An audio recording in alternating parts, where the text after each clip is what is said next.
Willkommen zu dieser technischen Anleitung zum Dyson V10. Wir sind Kelatos Informática, Spezialisten für technische Reparaturen.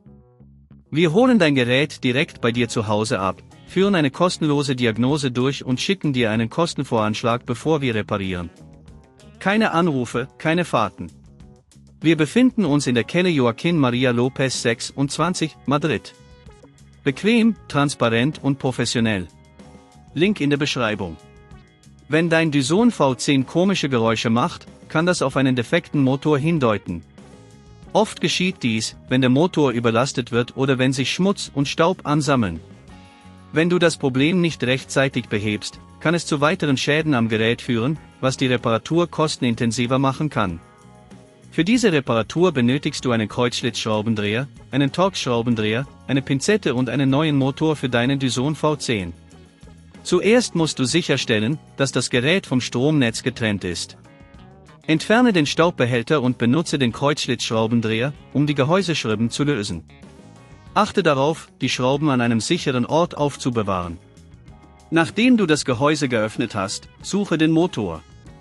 Dieser befindet sich in der Mitte des Gerätes und ist oft durch einen Staubfilter geschützt.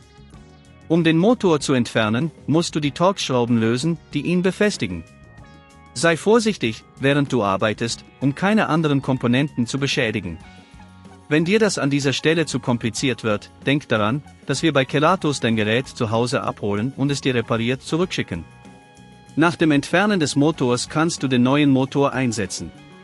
Achte darauf, dass alle Kabel richtig angeschlossen sind und die Schrauben fest sitzen. Schließe das Gehäuse wieder und stelle sicher, dass alle Teile richtig eingebaut sind. Überprüfe vor dem ersten Gebrauch, ob alles korrekt funktioniert. Um zukünftige Probleme zu vermeiden, solltest du deinen Dyson V10 regelmäßig reinigen und den Staubfilter wechseln. Achte darauf, das Gerät nicht zu überlasten, um die Lebensdauer des Motors zu verlängern.